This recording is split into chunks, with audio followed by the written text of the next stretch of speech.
Talk to me. If you thought waiting for the atomic bomb to explode in Christopher Nolan's Oppenheimer was the epitome of suspense building, then don't start casually drinking your sodas yet. These horror films have surpassed expectations and have left audiences concerned about this ability to sleep and worried about demonic possessions. Eeny, meeny, miny. You. Number 10, Cobweb.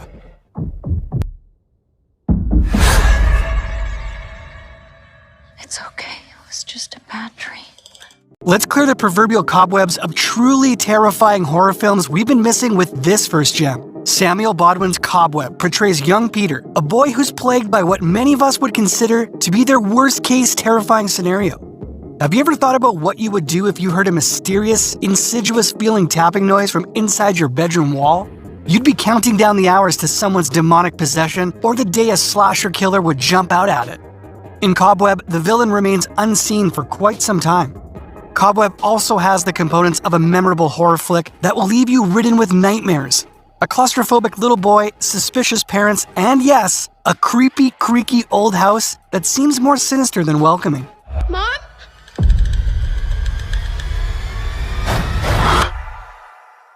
Mom? Number 9, The Boogeyman. JD, there's something in my room.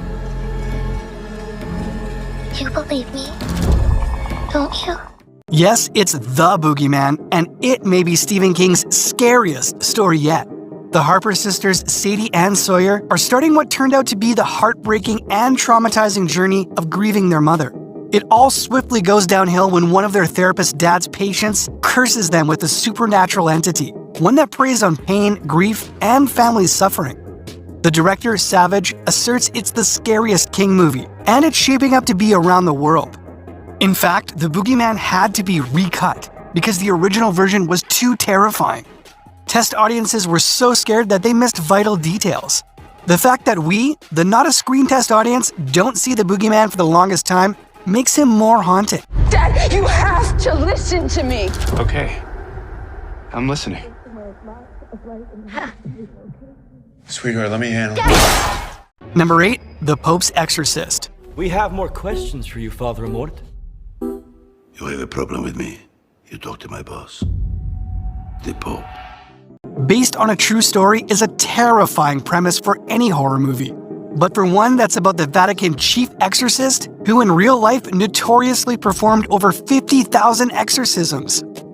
Feast your eyes on The Pope's Exorcist, Father Gabriel Amorth, the founder of the International Association of Exorcists. Reality and fiction blurs because the movie dives into real terrifying events, such as Emmanuel Orlandi's disappearance and the actual Spanish Inquisition, and Amorth's beliefs about evil, such as, and this is real, Harry Potter. Amorth maintains that a good percentage of possessions are psychological, but the one in the movie definitely was real. Whatever you do, you only do because God allows it. Did he allow that? Number 7, Beau is Afraid. I'm visiting my mother tomorrow. Do you ever wish that she was dead? What? Joaquin Phoenix's characters continue to suffer. This time in Beau is Afraid, from the moment he exited his mother's womb, Beau has been suffering on a scale that's so disturbing that the movie has been compared to Midsommar. A nightmare that never ends, full of dizzying twists and grotesque scenes that must have left the actors traumatized. What makes us afraid is how wild the events are in terms of not knowing if the disturbing scenes are real or if they're conjured by Beau's mind. Beau is Afraid accomplishes all these feats without Midsommar's quintessential gory content, but the endless cycle of nightmares, both true and false, is chilling. I am so sorry for what your daddy passed down to you. Number 6, The Last Voyage of Demeter.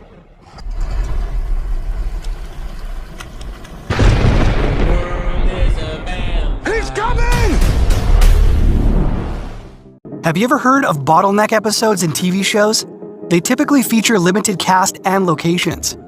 For The Last Voyage of the Demeter, the setting is nearly uniform. The ill-fated merchant ship Demeter mentioned as the ship that ran aground after a storm in Bram Stoker's 1897's Dracula. Picture this: as if the open waters weren't terrifying enough, the claustrophobic feeling of being utterly trapped with the malicious, sinister presence on your ship. Andrea Redl plunges you in this horror situation with a petrifying insistence on foregoing CGI, relying on terrifying storytelling and invoking true horror from the audience. By the way, this is coming from the director of The Autopsy of Jane Doe, so be prepared for a nightmare. Evil is on board. Powerful evil. We call him Dracula. Number 5, The Blackening. Where are you going? Look for the fuse box. What kind of house is this? 7 friends band together for a wild weekend at a picturesque cabin is how all the good horror movies start. It's almost like an Agatha Christie novel. 7 go in, how many will come out? This group finds themselves locked in with a psycho killer. The Blackening is based on a Comedy Central sketch by Dwayne Perkins, who co-stars in and co-wrote the film. It's equal parts throw your popcorn scare jump scares, genuinely terrifying scenes, and comedy that will take you off guard. Thumbs up. We need a plan. Don't say it. Don't you dare. Don't say this, don't say it. We have to split up. Number 4, Evil Dead Rise. It's me.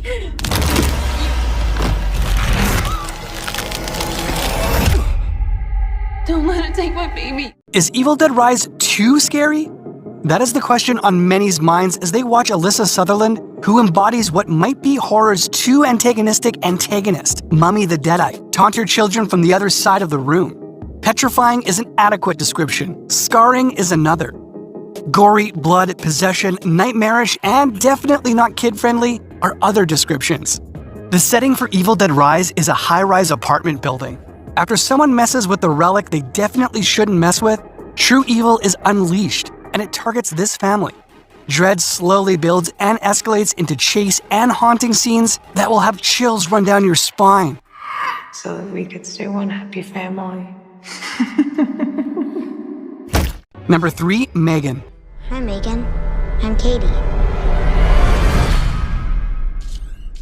It's nice to meet you, Katie. Do you want to hang out? To quote the Taylor Swift song, it's nice to have a friend, but just not this horrifying doll robot friend. Megan is the worst of artificial intelligence coming to life. She's programmed to be a glorified babysitter and a child's best friend. When Gemma, its designer, finds herself looking after her orphan niece, she leaves Megan as a companion to her. Megan then proceeds to do as all murder dolls do. She talks, haunts, and murders, often violently. Does she talk? Make her say something. Stop! Don't! Megan! You should probably run. Number 2, Scream 6.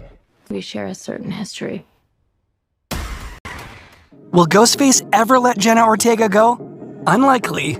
Jenna Ortega and Melissa Barrera's characters have taken refuge in New York City, leaving behind Woodsboro and all its Ghostface memories, only for the killer to haunt them through the streets of the city that never sleeps. What makes Scream 6 so fantastic is how it portrays its homage to its predecessors.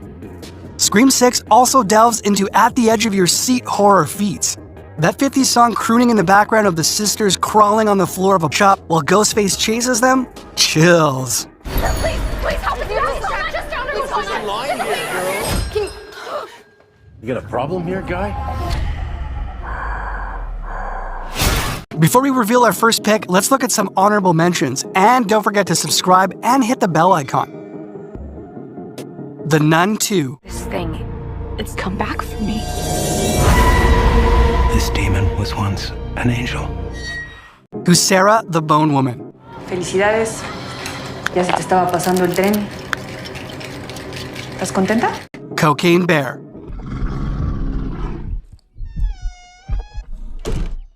Beth, we should go. Sick. I thought you were spending quarantine alone. What are you doing here? I wanted to see you. And quarantine can be fun. Insidious the Red Door. Can you hear me? I feel like I'm getting closer to something. Or something's getting closer to me. Infinity Pool. I've been waiting 6 years for your second book. Is it coming out soon? I'm working on it. Number 1, Talk to Me. Cannot go for more than 90 seconds. Am I clear? What happens after 90 seconds? They'll want to stay. Talk to the hand is a phrase often uttered by today's youth, who likely haven't yet seen this movie or they retire the phrase. Talk to Me is about a group of teenagers likely marked for life after they find out their own version of Ouija, their ability to use an embalmed hand to talk to spirits. On the surface, it's a movie about a haunted hand and possession. Deeper than that, it's about grief. Mia's over her mother, desperately wanting a connection and even addiction.